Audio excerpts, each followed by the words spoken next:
evening. Welcome to my channel. This is Gavin Boyter, and I'm going to read you another one of my stories based on 5 random words chosen by an online random text generator. The words being...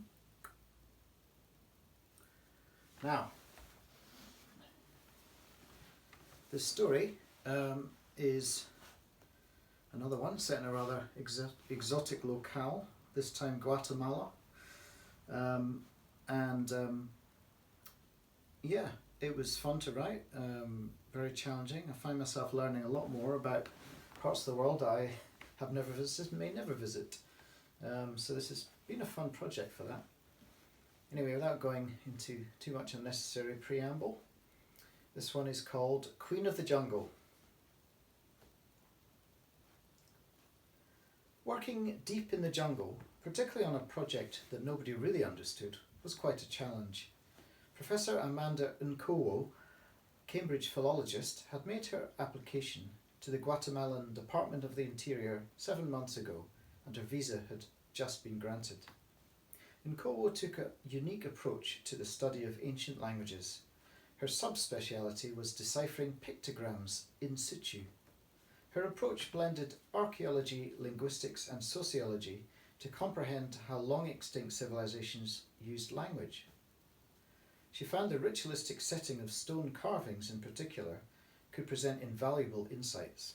Plus, her discipline took her to some incredible places. Her 2 grown-up kids thought her a female Indiana Jones. Accompanied by Sergio, the boat captain, and Axel, a researcher she'd met at the University of San Carlo, Nkowo travelled 3 hours to the site where the crypt had been discovered.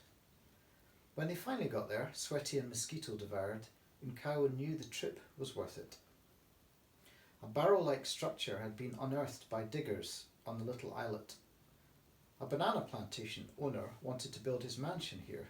Fortunately, he called a halt to construction when the digger's claw hit the roof of the crypt. Nkowo now had 3 days to photograph, map and sketch whatever they found. Sergio splashed water on his face from a canteen and passed it to Nkowo and Axel. Nkowo began taking photos of the barrow's location amongst the surrounding trees, of its entrance, a narrow slit between 2 freestanding quarried stones, of the strange crown-like hieroglyphic on each stone at approximately knee height. Were you supposed to approach on all 4s?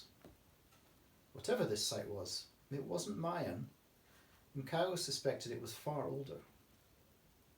The crown shape didn't remind her of any letter in any known alphabet. An oval with 4 dashes above it. If this was a burial site, perhaps it simply meant rest in peace. She wondered if it had been seen at other sites. For now, she was content to photograph it and do a quick charcoal rubbing. "This is incredible! What an opportunity!" Nkowo said. Sergio just shrugged. Axel at least looked moderately enthusiastic. "It's the 3rd we've found in a year. Pre-Mayan, almost entirely free from ornamentation. Just that shape." "Let's look inside," Nkowo said, with childlike excitement, despite her 53 years, including 21 in academia. Alex and Nkowo switched on torches, whilst Sergio stood guard, his rifle slung around his shoulder. Boldly striding ahead, Nkowo entered first, feeling the immediate chill as jungle heat gave way to rocky darkness. They were in a small cuboid space, featureless but seemingly littered with straw. There was also a peculiar and nauseating smell. Urine? Rotting meat? What was it? 2 sounds, in quick succession. A tiny mewling cry from the corner of the chamber, and the unmistakable retort of a rifle. They rushed back outside, where Sergio, shaking, was still holding his gun to his eye. 20 feet away lay the body of a fully grown jaguar, a female, stretched out, her rosetted pelt illuminated in lambent afternoon light. Nkowo crept closer. "Be careful," shouted Sergio. "Not sure she's dead." She was dead. The beauty and grandeur of this animal had been silenced by a bullet between the eyes. The sight was enough to stun Nkowo into silence. She was going to attack. We're in her territory, said Sergio defensively, pointing at the carcass of a small mammal that the jaguar had been dragging. Nkowo remembered the whimpering in the heart of the crypt. Ignoring Axel's cry of "Wait!" she turned and re-entered the pitch-black chamber. Inside, her torch quickly found its target, a tiny newborn jaguar cub, scarcely able to stand. Its mother must have been on her way back with dinner. Nkowo crouched down, her beam reflecting red from the cub's eyes. Who would look after it now? Nkowo had never had any pets. Raising her and her 4 brothers had been enough of a challenge for Mum. She knew nothing about jungle cats. What she did know was how abandonment felt. In Kenya, her father had walked out on them when Nkowo was 7. They never heard from him again. She couldn't leave the animal to starve. An hour later, as she was being ferried back by Sergio, Nkowo sat cradling the cub in her lap. The female cat, Sergio had checked, felt surprisingly warm and had voraciously torn into the meat Axel had prepared. They had brought the animal carcass with them. The mother jaguar had managed to feed her offspring after all. Nkowo hoped a local zoo would take the animal off her hands. Axel said there were less than 600 jaguars in the wild.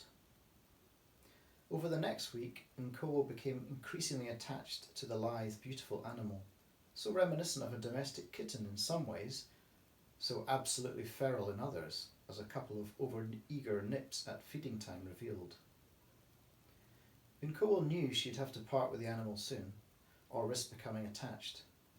A call to La Aurora Zoo bore fruit. She agreed a time to drop off the animal. Nkowo soaked the face flannel in milk one last time and let the cub suckle. This had worked much better than a baby bottle. Then gave her one last meal of chopped raw steak. As the zoo vet examined the cub's paws, Nkowo suddenly realised what the hieroglyphics on the crypt signified. Jaguar treads, 4 toes and a heel, the 5th toe partially elevated when the animal walked. It made perfect sense for this animal, a symbol of deadly grace, to be worthy of worship in an animist pre-Mayan culture. In 1 week, Maya, as Nkowo had named her, had shown her a way into an ancient civilization, as well as giving her an insight into herself. Nkowo was lonely. Back in the UK, she bought a Bengal kitten, a girl cat barely 2 weeks old. Maya wasn't a jaguar, but on the quadrangles of Cambridge, she was the next best thing. Yeah, hope you enjoyed that one. As ever, subscribe. I think the button is there. And share. Please tell people about what I'm doing, and hopefully spread the love, and hopefully we'll all entertain one another during this time of crisis. And I will see you soon. Bye bye.